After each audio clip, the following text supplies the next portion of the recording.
Hello, YouTube. This is Dr. Wanda, and I'm seated with my husband, Isaac Agusu.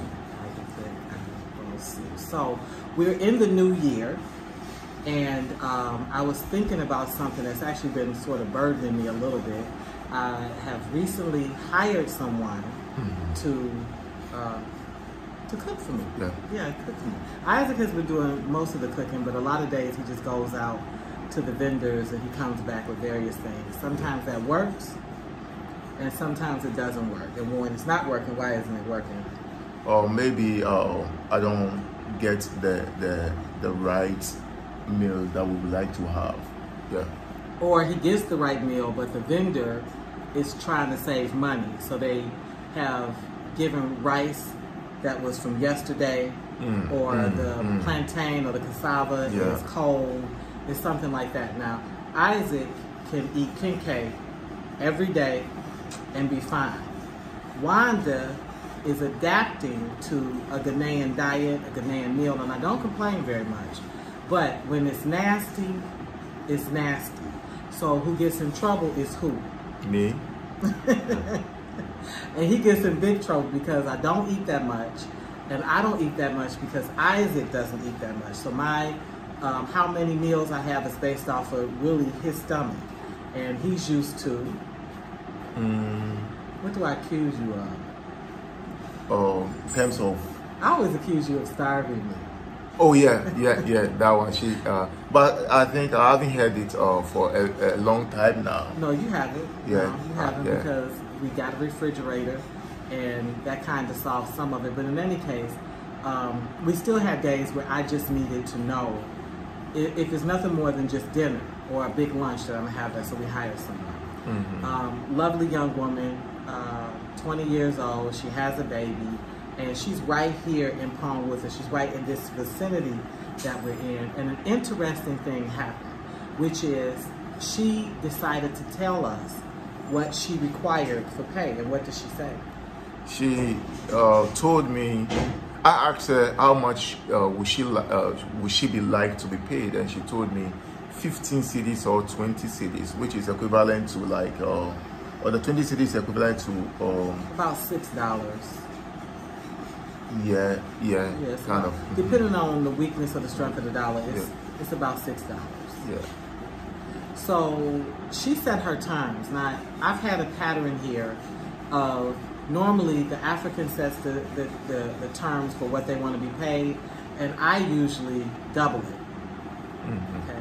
To my husband's dismay, he actually doesn't agree with that. Yeah. And I've explained to him that I grew up in Detroit, Michigan, that I am, historically, I come from a working class city, a union city where people fought for their wages and their union wage. And so even for me, when I was in my 20s, the minimum wage we were paid was $3.85. So even what she's asking is lower than what I was being paid when I was like 20, 21 years old. So I have a battle that goes on inside of myself when it comes to these issues. Yeah, and I think the 20 cedis is less than $4.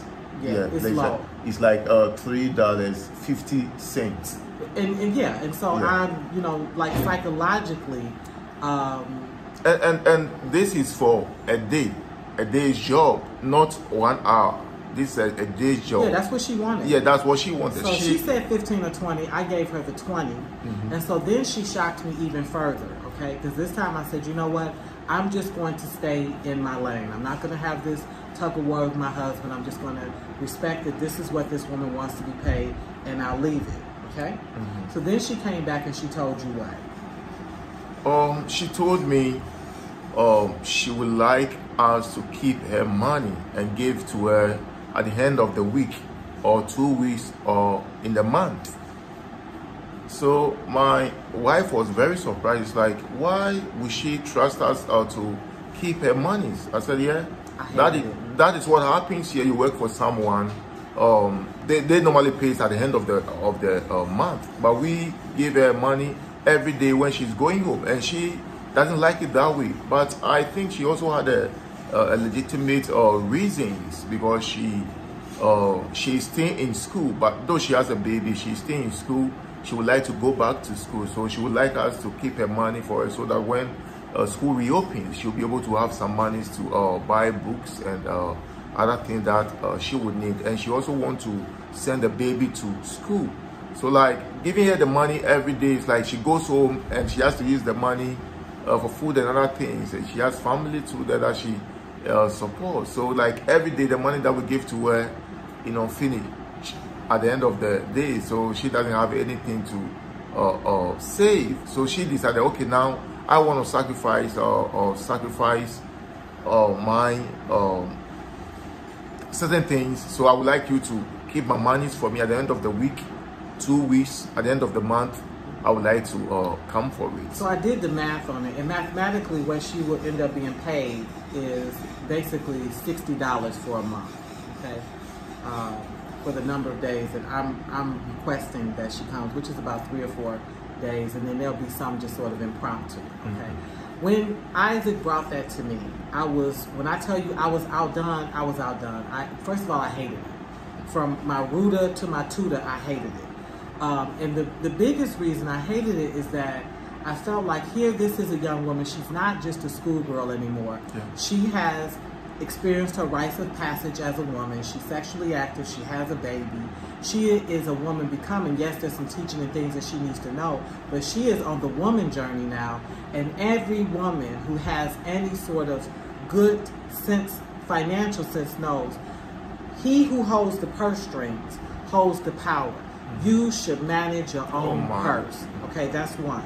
Two, this blanket trust of another adult with your finances. And so I'm scared of that, because even in corporations, even in businesses where these are long established businesses, long history of employees, even they rip us off.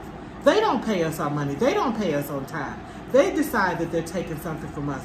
I said, she's establishing a pattern that's very risky.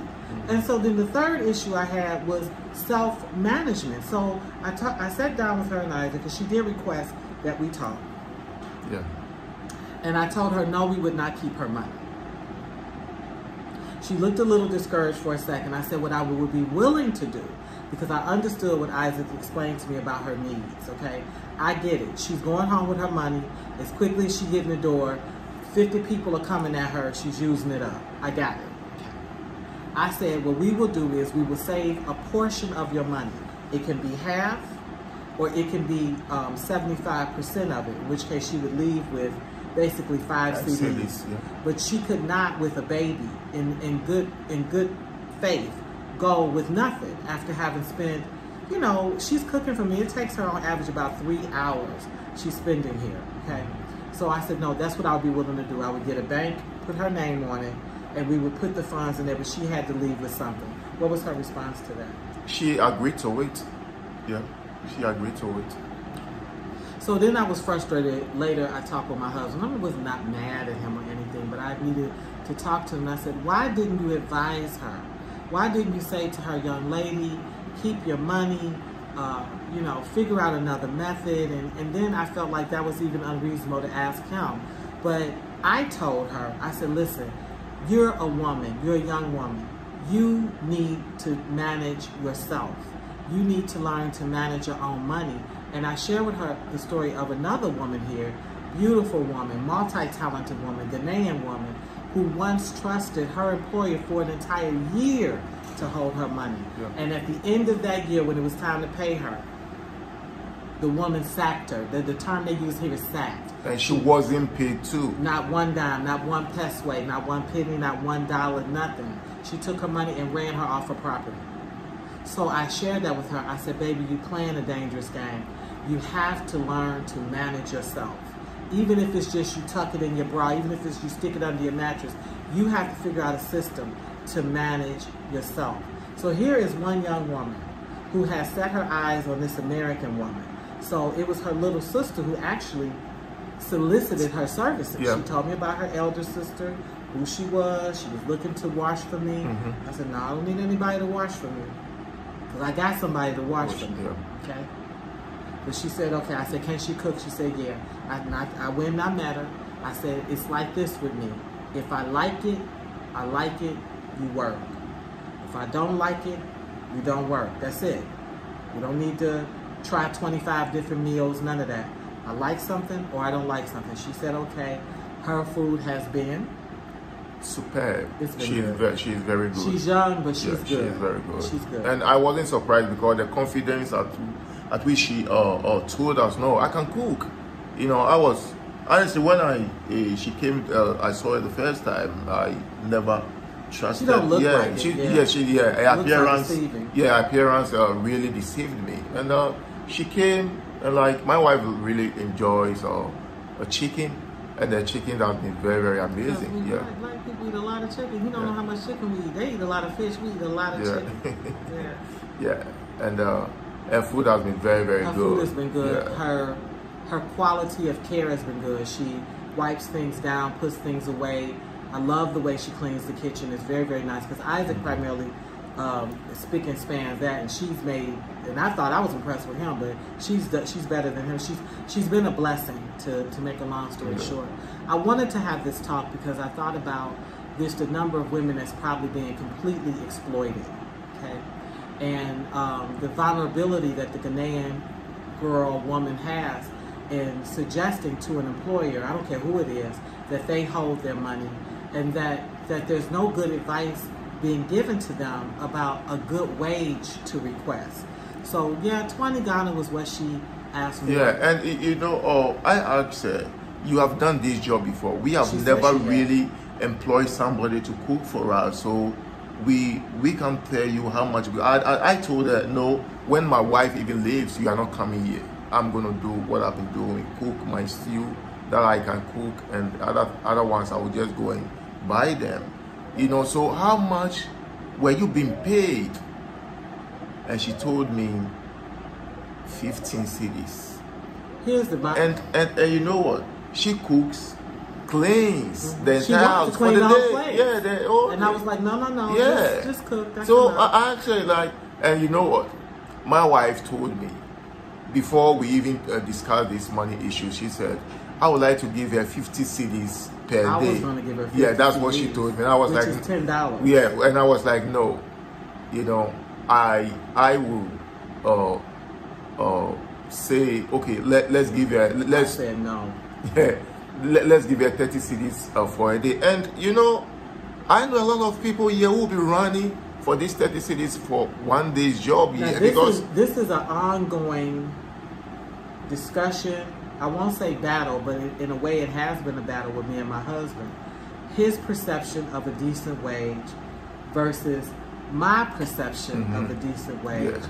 And even him offering 30, to believe it or not, is actually growth for Isaac. And even I know the 50 cedis that she wanted to give it, for her that was too small. For her that was too small. But I am a Ghanaian. I live in Ghana, and I know the Ghana situation. 50 cedis per day, calculated by 1 month, that is more than somebody working. Right. That is like, why does it have to stay that way? I don't understand. I get my husband. Okay, I'm Ghanaian, I'm in Ghana, this is what we do, blah, blah, blah. Okay. Why does it have to stay that way? And one of my issues is, why do you have to undercut somebody else getting a come up? And he would do it every time. You see, my wife is a different person altogether. I have known and I've seen some Americans coming here in Ghana who completely exploited Ghanaians. They exploited their own black people here by not even paying them when they work for them. You know, I saw one happen in our own, eyes. So I am always shocked when she like, no, this month 50 Ghana cedis a day. And I've explained to him in the U.S. $10 is the minimum wage, and we've been fighting. There's a fight as we speak. I've participated in the fight, in the battle, with unions to get the minimum wage to be 15. It's called the Fight for 15. That's for 1 hour. That's for 1 hour. America, yeah. But here in Ghana, the 8 hours, 50 Ghana cedis. Why can't it change? Why can't it be challenged? Why can't there be a small micro, the smallest, and he's a Christian, as small as a mustard seed. Why can't a mustard seed movement be started where some of these wages just come up? You see, and I set it on 30 Ghana cedis. He did. And she was like, okay, that is fine. This lady came and I asked her, how much, since you've done this job before, how much were they paying you and how much would you like to be paid? He said 15 cedis. And I put the... I told her in the kitchen, no. He knew he couldn't bring that to me. Yeah, I said, no. I told her, no, we can't pay you 15 cedis. So how much would it? She said 20 cedis. I was like, no, still, let me go and ask my wife what she thinks. So I came to her. So she's catching me in a transitional moment where I'm trying to respect what my husband is teaching me and suggesting to me, but I'm also trying to, you know, because I help a lot of people, I pay for a lot of things, and if you do too much, then you end up extracting too much from your own budget, your own household. Yeah, that is it. So I'm trying to be smart with it, okay? But truthfully, and he knows at the end or on a holiday, he knows I'm gonna gift her with a bonus. He knows that I'm gonna add extra days. Like, he's come to know some of my slick ways of getting over, you know, his system. So I mean, it's an open secret, okay? But oh my God, 15 CDs. What does that mean? 15 CDs will be like $2.50. And I can't do it. Yeah, I said no. It will be unfair on our side to give you this money. Right, but I feel like my husband needs to understand so my husband needs to understand the type of wife that he's married, or he needs to begin to educate himself on unionism and activism. What does it mean to fight for a living wage, whether it's in the U.S. or abroad? These things don't leave you. Like, I grew up in a union city. The other problem that he's not really dealing with in my spirit is I'm the daughter of a domestic. My own mother was a domestic for over 20-something years of my life. She left us in Detroit, went out to the suburbs and cleaned these white women's homes, and she came back, and she was such a master saver that she managed to buy us a house. She was able to move us into a home. She saves, they say, so she could actually go after a home. So when I look at a domestic, I don't see a domestic. I see my own mother, that young woman who had children, who was on aid for dependent children, getting assistance for the government, and went under, you know, the radar and started making this money in order to improve her life. So it is not in me to exploit them. So even this 20 CDs, the only reason I can sleep at night is that she requested that. And she felt like that was a bit of a power move. Well, what I'm asking for is 20. And she had no idea that actually, had she sat with me as an employer and shared with me her goals for her schooling and her child, she would have actually most certainly ended up with the 50 CDs, possibly even an additional assignment, which would justify even more. So sometimes I'm hurt by my husband not understanding how deep that union issue gets, especially as being a black. Okay, the black was the slave. There's no salary lower than slavery. Even when the union activism began, so many of us were slaughtered because we simply were asking for more wage. And so this is a very sensitive issue for me. So, but on the other hand, I understand him. These cultures function a certain way. There's certain expectations and certain rules. He's a Ghanaian man. No, we're not getting ready to just make it rain on these people, give them all this extra money, leave them with the impression that we super duper duper duper rich, and have another type of pressure here. So I don't know. Like, it's like when we talk about a culture clash, this is most certainly a culture clash. Now, it's not one that me and him are going to be at war about. I don't think, are we? No. Well, this is what I see. They know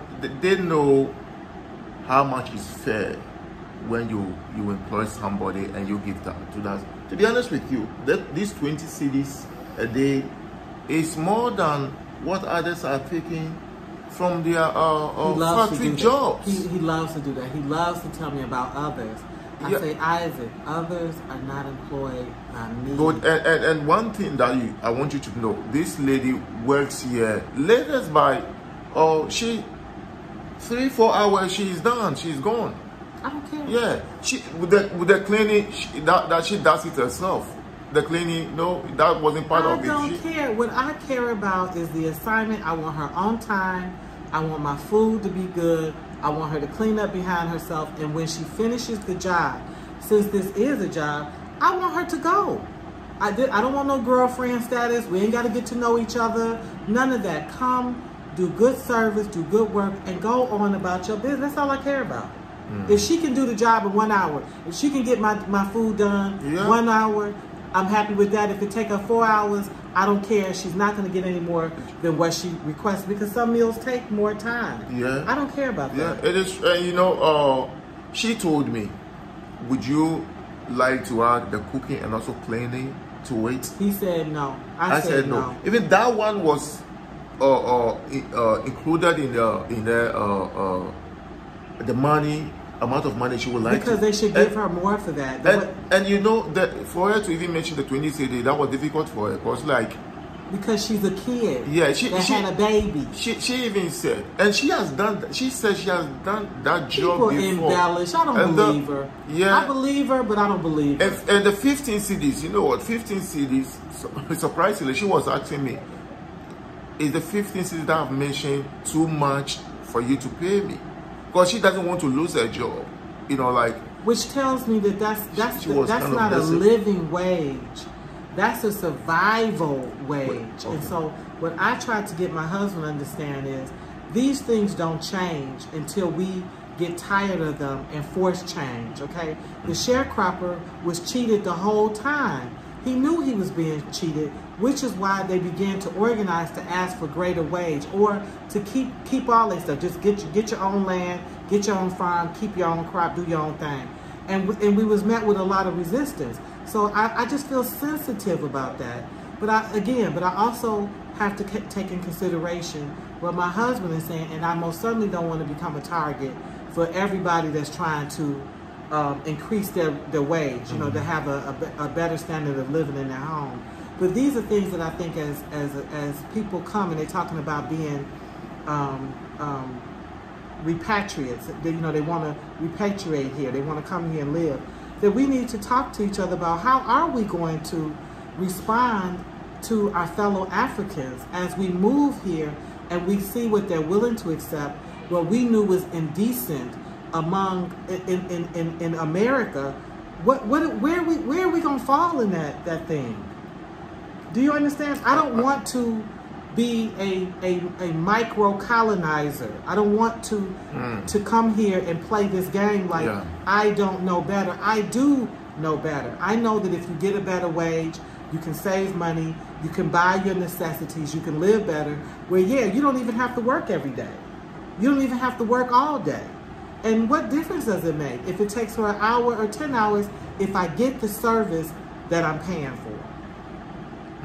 Anyway, I thought this was an important talk. Me and Isaac will be talking about this even more. I do want to introduce him to some union thought because I just want him to understand me. You don't come out of Detroit, Michigan, Motor City, auto plants, where folks, had the right to, listen, when you strike, when people wouldn't pay them, they would strike, they refused to work, okay? The city was so tight, so serious about its money. If you were a scab, that's a person willing to cross the picket line. When you cross the picket line, you know what you get for crossing that picket line? You get your butt whooped. Wow. You get beat up, okay? That's what you get. Now, some people crossed it, and they survived it. Then they made it where, everybody felt the need to cross, whatever. But I'm saying, it was not a good thing not to stay unified in order to push that wage up. So I don't want her organizing against me. I want her to protect herself. She's a young woman with a child, and she's trying to go to school. I don't know how much she can save by making $60 in a whole month. I don't know, but I am meeting what she asked me to do. I will bless her a little bit at the end, especially if I have any sort of surplus, because I do like her. She does give a good service. I do believe that bonuses matter, okay? But I'm struggling with it a little bit. Not like I have in the past. He knows the girl that washes my clothes. He was absolutely adamant with that I wasn't going to pay her a particular thing, and we battled down to a certain fee. I hope you're comfortable with it. Yeah, I'm okay with it. Okay. And she does a good job. You know, she does a good job. But only thing with her is like sometimes she kind of lingers, wants to hang out. It's like, no, you changed the relationship. You want me to be your employer. I'm not gonna socialize with you in the same way I would if you was just kind of coming and letting me mentor you. So that's what I have to say about that. Anything you want to say as we close out? Well, I want to thank you for your comments. Very, very encouraging, and I really appreciate it. Even when we don't like them, they're encouraging. Yeah. They make us think. Yeah. Well, so I think that's all we have for today. Okay. So we're signing out. Bye-bye. Bye.